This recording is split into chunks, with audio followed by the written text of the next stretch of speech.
Olá, bem-vindo a Luterano Floripa. Que bom que você reservou alguns minutos do seu dia para estar com Deus e ouvir da sua palavra. Nós realizamos este culto em nome do Pai, do Filho e do Espírito Santo. Cada um de nós, na sua casa e no seu tempo, buscando a Deus em oração e a partir da sua palavra, esta palavra que é fonte de vida e que nos orienta na nossa jornada. Você que está participando da transmissão ao vivo nesse domingo de Páscoa, participe enviando seus comentários no chat, compartilhe aspectos da sua vida, desejem um Feliz Páscoa para as pessoas que estão aqui na transmissão, comente a mensagem de hoje, mas também envie o link dessa mensagem para outras pessoas, para que elas também possam ouvir a mensagem do Evangelho. Na primeira carta de Paulo aos Coríntios, no capítulo 12, os versículos de 12 a 13, está escrito assim: Ora, assim como o corpo é uma unidade, embora tenha muitos membros, e todos os membros, mesmo sendo muitos, formam um só corpo, assim também com respeito a Cristo. Pois em um só corpo, todos nós fomos batizados em um único Espírito, quer judeus, quer gregos, quer escravos, quer livres, e a todos nós foi dado a beber de um único Espírito. Vivemos em uma época de muitas divisões. São divisões culturais, sociais, ideológicas e até mesmo dentro das comunidades cristãs, são grupos que não se entendem e acabam se dividindo. O apóstolo Paulo, porém, nos alerta sobre algo que é fundamental. Em Cristo, nós somos um só corpo. Paulo usa a imagem do corpo humano para falar da igreja, que assim como o corpo tem muitos membros, com formas, funções e aparências diferentes, a igreja também é composta por pessoas diversas. E essa diversidade não é um problema a ser resolvido, muito pelo contrário, é o dom de Deus, é o presente de Deus, que reflete a sua criatividade e a sua sabedoria na criação. O que une a igreja é o Espírito Santo. Quando nós somos batizados em Cristo, não apenas passamos a segui-lo individualmente, mas nos tornamos parte de algo maior, que é a família de Deus. Não importa a nossa origem, nossa condição social ou étnica, ou mesmo a nossa história. Em Cristo, nós somos nivelados pela graça de Deus, acolhidos por essa graça, para sermos uma família. Paulo destaca que todos fomos batizados em um só Espírito e que todos bebemos de um só Espírito. Isso fala de unidade, fala de comunhão. E unidade não é uniformidade. Nós não precisamos ser iguais, nós não precisamos pensar igual, não precisamos agir igual. Mas somos chamados a viver em harmonia, reconhecendo que a nossa diferença fortalece o corpo. Claro, quando ela é vivida com amor, respeito e humildade a partir de Cristo. Então, a unidade é fruto da presença de Jesus em nossa vida. Por nós mesmos, nós não vamos alcançar essa unidade. É a partir do agir do Espírito Santo na nossa vida que isso se torna possível. Por isso nós precisamos reconhecer a nossa incapacidade, a nossa fraqueza, precisamos confessar o nosso pecado e clamar pela presença unificadora de Jesus. Por isso quero convidar você a me acompanhar numa palavra de oração. Senhor, nós reconhecemos a nossa incapacidade de nos unirmos, de sermos corpo vivo de Cristo. Nós precisamos da Tua presença, nós precisamos do agir do Teu Espírito. E assim confessamos a nossa incapacidade, confessamos o nosso pecado diante de Ti, nosso egoísmo, a nossa indiferença, nosso comodismo. Ó Deus, tem misericórdia de nós e que o Teu Espírito nos una para verdadeiramente sermos um só corpo em Cristo. Assim eu peço, em nome de Jesus. Amém.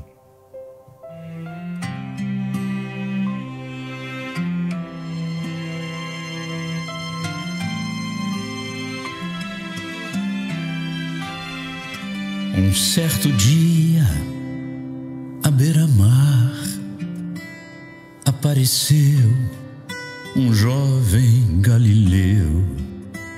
Ninguém podia imaginar que alguém pudesse amar do jeito que ele amava.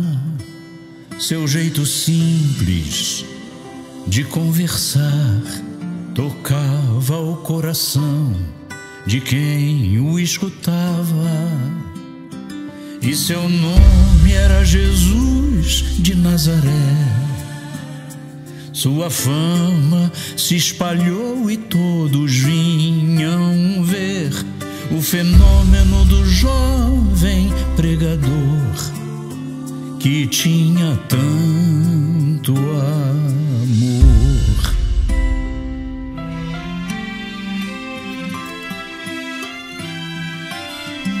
Naquelas praias, naquele mar, naquele rio, em casa de Zaqueu, naquela estrada, naquele sol, e o povo a escutar histórias tão bonitas, seu jeito amigo de se expressar enchia o coração de paz tão infinita.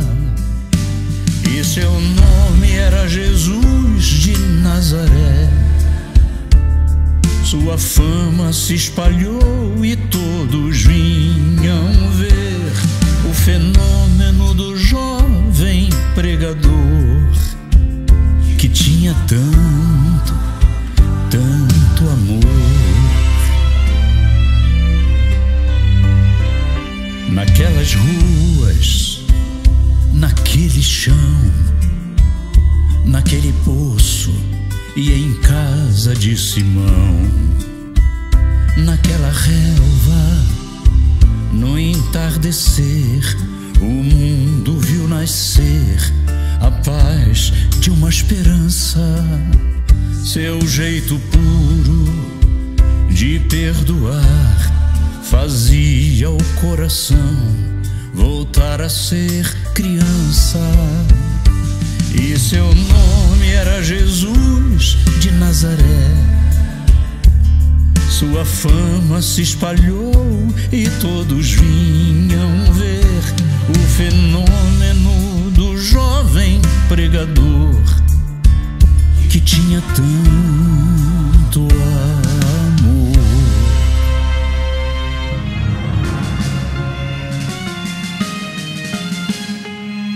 Um certo dia, ao tribunal, alguém levou o jovem Galileu.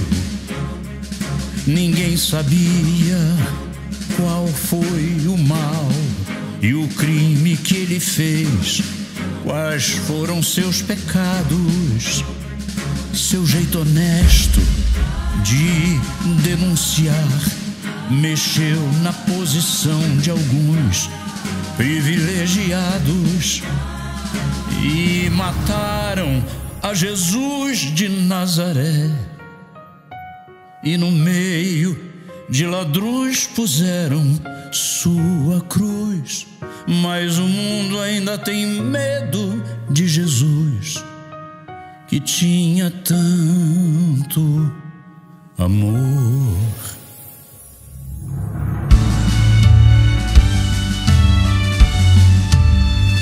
Vitorioso, ressuscitou.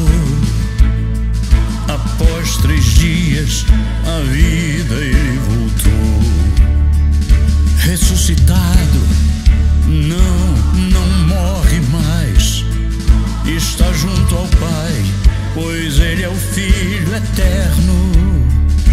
Mas ele vive em cada lar, e onde se encontrar um coração fraterno, proclamamos que Jesus de Nazaré, glorioso e triunfante, Deus conosco está.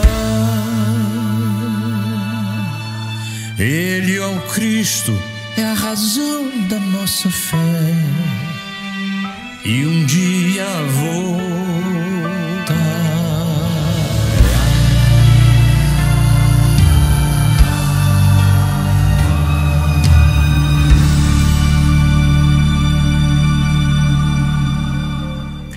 Nesse tempo que antecede a Páscoa de 2025, nós estamos estudando e meditando na oração de Jesus, registrada no Evangelho de João, no capítulo 17. Já são 2 semanas que olhamos a primeira parte dessa oração, que Jesus faz um pouco antes da sua crucificação, revelando o seu amor pelos discípulos e por todas as pessoas que ao longo da história têm se tornado cristãs. Por isso, ela é conhecida como a oração sacerdotal de Jesus, aonde então ele ora ao Pai, tendo como foco cada um de nós. Hoje nós vamos olhar para a parte final desta oração, onde o foco é a promessa de Jesus da sua presença constante e contínua na vida dos seus discípulos ao longo de toda a história.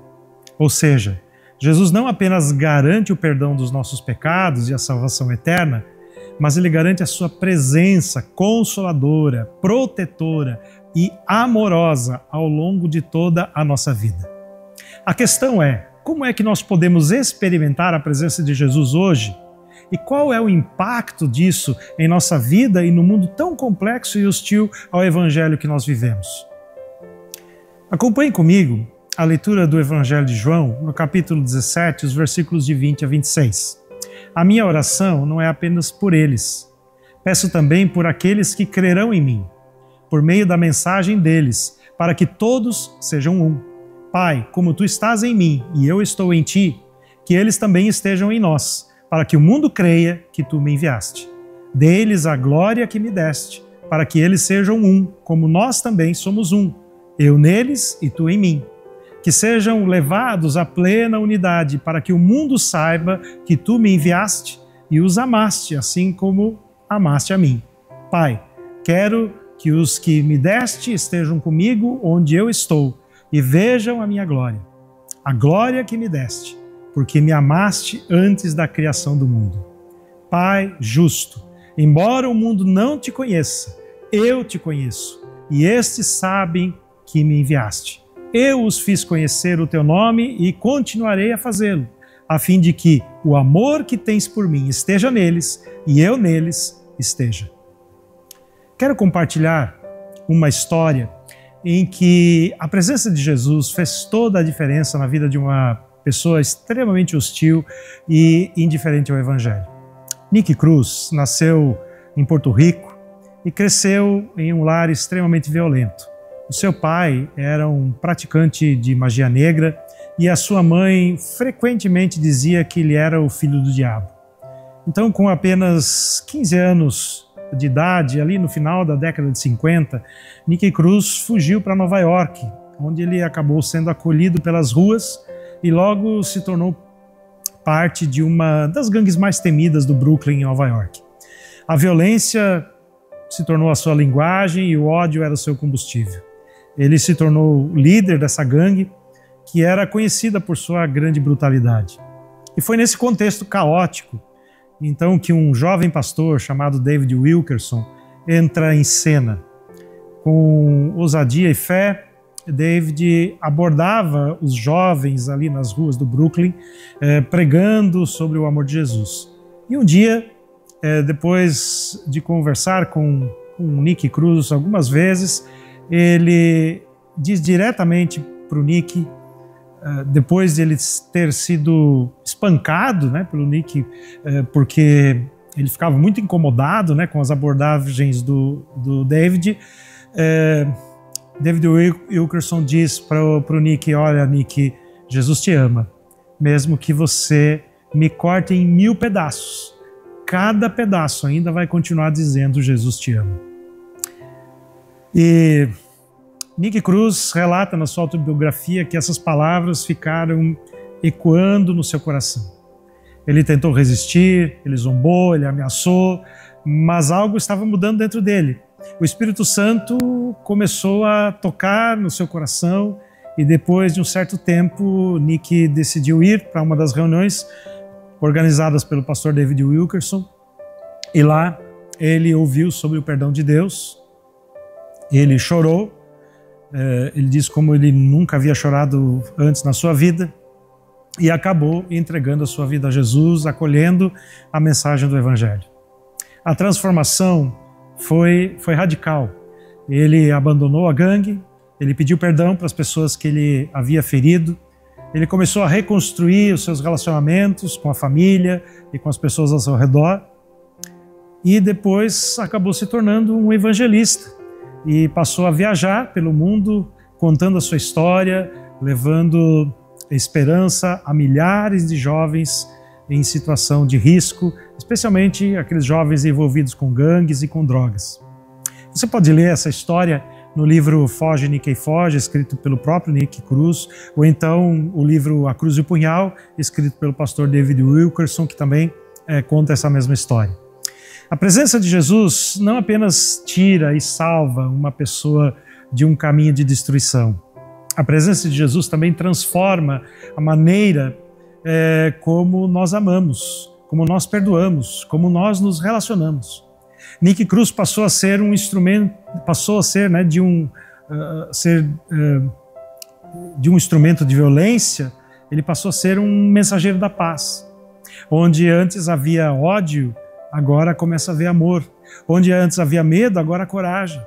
E se a presença de Jesus, então, pode mudar a vida de um líder de gangue, como foi o Nick Cruz, o que ele não pode fazer por mim e por você? Mas como essa presença de Jesus se materializa? Como é que nós podemos perceber essa presença hoje em nosso dia a dia? E qual é o nosso papel como discípulos de Jesus na encarnação dessa presença?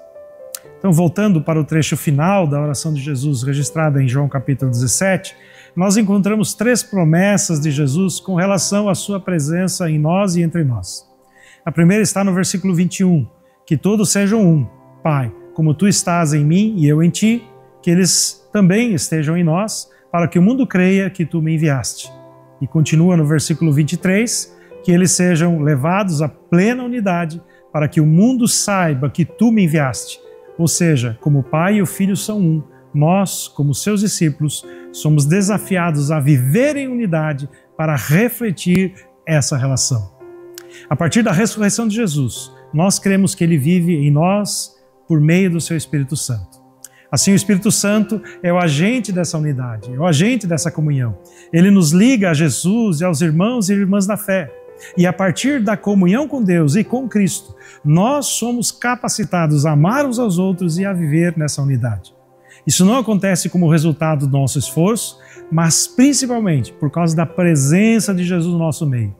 Na medida que Jesus se faz presente, ele promove a unidade, que não é uniformidade de pensamento, mas é uma unidade de fé no mesmo Senhor. O que nos une é a fé em Jesus, não é as nossas semelhanças. Não se trata também de extinguir o individualismo e a identidade pessoal de cada um. Apenas o que se destaca é a comunhão que surge a partir da presença de Cristo em nós. É isso que nos une, a presença de Cristo.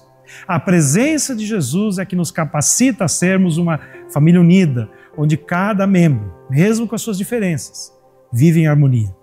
Essa família que tem então uma dimensão sobrenatural, porque não é natural nós vivermos assim.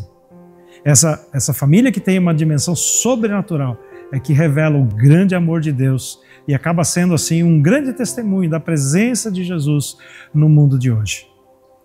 A segunda promessa de Jesus nós encontramos nessa oração, nessa oração, está no versículo 24.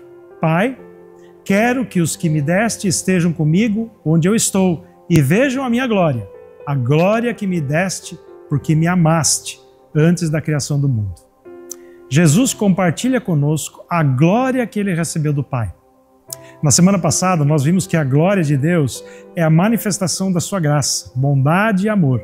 É a maneira como Deus evidencia a sua santidade para que as pessoas percebam como ele é maravilhoso e o quanto nós precisamos dele. A glória de Deus entre nós não tem nada a ver com fama ou sucesso, mas é a natureza e o caráter de Deus se desenvolvendo em nossa vida. A glória de Deus se revela quando nós vivemos em santidade e amor. O apóstolo Paulo nos apresenta isso com mais clareza na sua segunda carta aos Coríntios, no capítulo 3, versículo 18, onde ele diz: e todos nós que com a face descoberta contemplamos a glória do Senhor, segundo a sua imagem, estamos sendo transformados com glória cada vez maior, a qual vem do Senhor, que é o Espírito. Então, como o sol que reflete em milhares de gotas de orvalho ao amanhecer, cada discípulo de Jesus reflete a glória de Cristo de forma única em sua própria vida. Na medida que nós buscamos e estabelecemos intimidade com Deus e refletimos o seu caráter, nós vamos reconhecer a glória de Deus nas pequenas coisas do dia a dia, na forma como tratamos as pessoas, em nossa postura ética, em nosso comportamento marcado por ações de bondade e misericórdia, em nossa luta por aquilo que é correto e justo. A presença de Cristo em nossa vida manifesta a sua glória. A terceira promessa de Jesus com relação à sua presença está no versículo 26. Jesus se faz presente na encarnação do seu amor. Eu os fiz conhecer o teu amor e continuarei a fazê-lo, a fim de que o amor que tens por mim esteja neles e eu neles esteja. O amor de Jesus revelado na cruz está presente na nossa vida. Ele prometeu não nos deixar a nossa própria sorte. Ele prometeu não nos deixar dependentes do nosso esforço. O amor do Pai por Jesus é a base e a fonte do amor que vivemos entre nós. Cristo habita em nós por meio do Espírito Santo enviado pelo Pai, tornando o seu amor real e concreto na vida de cada um de nós. Mas mais uma vez eu preciso dizer que esse amor não parte de nós mesmos, mas do próprio Deus, como nos ensina o apóstolo João. Nós amamos porque ele nos amou primeiro. Assim como uma árvore enraizada em solo fértil, a nossa vida só vai frutificar quando ela for alimentada pelo amor de Deus. Por isso é que nós precisamos deixar que o amor de Deus contagie a nossa vida, assim como o solo fértil contagia e fortalece as raízes de uma árvore. Jesus prometeu estar presente em nós e entre nós. Nós podemos perceber isso em nosso dia a dia, quando a igreja permanece unida, quando refletimos a sua glória e quando nós compartilhamos o seu amor. O nosso papel como discípulos de Jesus é permitir que Cristo esteja presente, permitindo que seu Espírito nos encha com sua glória e amor. Jesus Cristo ressuscitou, Ele está entre nós. Então acolha Cristo na sua vida, desfrute da bênção da sua presença. E assim, desejo a você uma feliz e abençoada Páscoa. Que Deus te abençoe. Vamos orar? Senhor, obrigado pela tua presença. Obrigado, Senhor, porque esta presença tem transformado a nossa vida. Assim como aconteceu na vida do Nicky Cruz e de milhares, milhões de pessoas ao longo da história que têm sido impactados pela tua glória, pelo teu amor, pela unidade promovida pelo teu Espírito. Ó Deus, que a tua presença seja transformadora na vida de cada um de nós. Ó Senhor, obrigado, porque tu és esse Deus vivo. Assim oramos, em nome de Jesus. Amém. Compartilho com você 3 convites. Primeiro, participe do curso Alfa. O curso Alfa é esse curso que tem como objetivo explorar o sentido da vida num espaço onde você pode fazer as suas perguntas, tirar as suas dúvidas, onde temos tempo para debate, de uma forma bem acolhedora. Venha participar do curso Alfa. Última chamada, você ainda pode se inscrever, próximo sábado, às 10 horas da manhã, no casarão da Luterana Floripa. Participe, convide pessoas. Um outro convite muito especial vem do coral da comunidade, Coral da Luterana Floripa, esse coral que se reúne para ensaios todas as terças-feiras, às 18 horas e 30 minutos, no casarão da Luterana Floripa.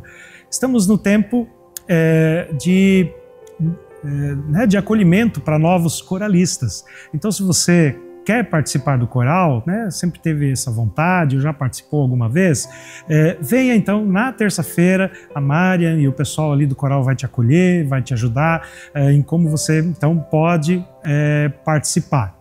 Então, terça-feira, às 18 horas e 30 minutos, é só chegar ali no casarão da Luterana Floripa. E um convite muito especial para os casais, na próxima quarta-feira, dia 23, às 20 horas, nós vamos ter, né, uma palestra para casais. A palavra de Deus, ela nos fala muito sobre o amor e sobre o prazer no relacionamento conjugal. Quais são os princípios e as orientações que a Bíblia traz e que nos ajudam a sermos bons amantes e a ter um relacionamento conjugal satisfatório. Quais são os limites que precisam ser respeitados para proteger o relacionamento conjugal da infidelidade e da frustração. Infidelidade e frustração que parecem estar cada vez mais presentes na vida de tantos casais. Então venha participar da palestra Amor e Prazer no Relacionamento Conjugal, onde nós vamos tratar dessas e de outras questões. A palestra então vai acontecer no próximo dia 23 de abril, a partir das 20 horas, na sala que fica ali atrás do casarão da Luterana Floripa. Portanto, que você faça a sua inscrição através do WhatsApp da Luterana Floripa para que a gente possa organizar essa noite. Se você precisar de mais alguma informação, também é só entrar em contato conosco através do nosso WhatsApp. Se você deseja também conversar ou precisa de alguma ajuda, entre em contato com a gente. Nós vamos ter muita alegria e prazer em poder te atender. Que o Senhor te abençoe e te guarde, que o Senhor faça resplandecer o rosto sobre ti e que Ele tenha misericórdia de ti, que o Senhor sobre ti levante o seu rosto e que Ele assim te dê a paz. Um abençoado domingo de Páscoa, uma abençoada semana para você.